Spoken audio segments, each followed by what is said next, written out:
Hi everyone, Marie here from Peartree Cutfiles. Today sharing a layout using the Memories in the Making project pack. So today I'll be focusing on using that Memories title, and I will also be using the stencil from the project pack, which is called Noteworthy, which is lots of different bits of note paper. I've decided to use some 49 and mark it today. I think this is Spectrum Gardenia, and I've just pulled out a whole load of the black ephemera and one of the black pieces of, it's not as you can see a fully black piece of cardstock, but with black around the edges. I really want the photographs on this to pop, so I thought this would be a great example of how to use a really colourful photograph. Now I've had these photographs for ages. Elliot's maybe, I don't know, 4 on those photographs. He's now 11. And I really I've been wanting to scrap these photographs for ages, but I've really struggled because they're so colourful. I haven't really found anything that would make it work. So I kind of flipped it on its head and took a really colourful photograph and used a really, really monochromatic background that's just got blacks and greys in it. And in the end, I absolutely love the effect that this creates. So what I've done is I've printed 2 photographs out from him sat next to this model parrot. I just think it's a really cute photo.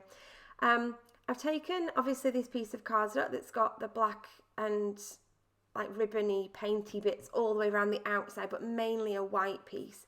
And then I'm using the stencil and 2 different Distress Oxide colours. I've got Black Soot and I've got Lost Shadow. I did try and use a different grey, but it turned out to be too brown. So that one kind of got covered up with the Black Soot.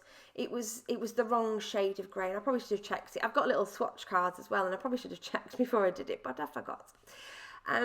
So what I'm doing is I'm just taking different colours of the oxide just with a small ink blending brush, and popping different bits of the note papers and the little pieces of washi tape and the paper clips as well, and just kind of layering them up all on top of each other to give this impression of lots of layers behind the photo without the bulk on the page. So the photos are going to sit basically there, and then I'm going to play around with some of this ephemera just again to add more of that depth behind those photos. I have mainly, like I said, I've already pulled out from the collection the black bits. I've also pulled out just 2 or 3 bits of red, just because the red on that parrot is so vibrant. I really wanted to sort of pull that out. I'm going for mainly a feeling of the whole sort of focus of the page being down this right hand side. I'm going to probably put that tag up at the top with the "with you" little banner there, and just playing around with tucking things in. I've used one of the little bulldog clips from the collection. It says Memories on it, and I've popped that on the top right of the right hand photo. I'm now just playing around with the different bits that I found, some tickets, and then we've got this lovely acrylic piece that says "Take note of today." I realise you can't see it very well on the camera, but I've taken some close-up photographs and you'll see those at the end, so don't worry about that. So I've popped that on the top the top left corner of that photograph. I've trimmed down the tag, and then I'm going to pull out some waxed twine. I love this waxed twine. I don't know if you've ever used it. Rather than thread, so I've got my thread wrapped around little bobbins. Rather than thread wrapped around bobbins, waxed twine is like malleable and more manipulatable. Is that even a word? And you can sort of move it around, tuck it in. It's easier to work with, and it's less likely to have like kind of kinks and bends in it where it's been folded around something, and you can straighten them out more easily because of the wax nature of it. So I am really loving using that on my pages. So as you can see, I've just tucked in 3 little bits of red there. I've got the Love You Most disc there, I've got the little butterfly, and then I've got the little sort of strip down the right hand side. I'm using wet glue to fasten everything on, basically because everything's a bit, just little tiny edges need sticking down at this point, so using a thin line of wet glue is probably going to really help. And I've got my new precision glue gun. It fits a bottle of Nuvo in it, and it's fabulous. I have some issues with my hands, and that's really helping me not having to squeeze the glue bottle quite so much. So just that little thin lines of glue running down the sides.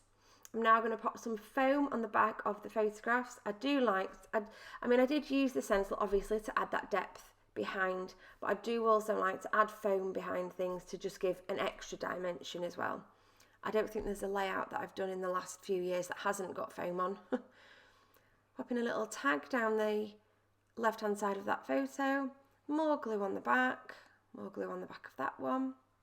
I am gluing these and not taping them just because I want to be able to make sure I can wiggle them around a little bit if they don't go down in exactly the right position. I'm just going to, see, wiggle, wiggle, press them down.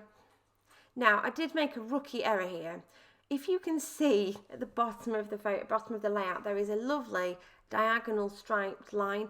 I forgot that is the manufacturing strip, and I forgot to cut it off before I started sticking everything down. So my layout ends up being 12 inches by 12.5 inches. So I have had to chop that off just to make sure that it goes in my album. Whoops, never mind. So I'm using glossy accents to stick down my acrylic title. I think it's the best thing. The wet glue probably would do it, but I just find the glossy accents is just that bit stronger for sticking acrylic down. Sit that little disc down, tuck it underneath the photograph corner, a little bit on the butterfly. So what I've done is I've put glue down the centre of the butterfly, folded it in half and put a foam pad underneath each wing so it looks like it's sort of half taken off. More glossy accents on that acrylic piece and a little bit more on the bulldog as well at the top of that photo. And then it's just a case of quickly popping round and sticking down everything else that I've placed. Here comes the rest of the tags at the top. Now I do realise I don't stick these down very straight at the top, and then I have a problem later trying to trim them, because I don't know if you have used 49 and Market, you probably have, but you'll know then that the papers and the ephemera, everything's really, really thick and really strong and really... So then I cut it and then it's wonky, and you probably can't tell that it's wonky, but I can see that it's wonky. So then I try and straighten it up and then I completely mess it up. Apologies for seeing my head there. And then I spend 5 minutes trying to faff getting it looking better, and I think I just make it worse. So I suppose the lesson there is to just leave things alone, or maybe trim them before you stick them down. But in the end, it's all right. It's not horrendous. It's just not as neat as I would have maybe previously liked it to have been, but I still like it.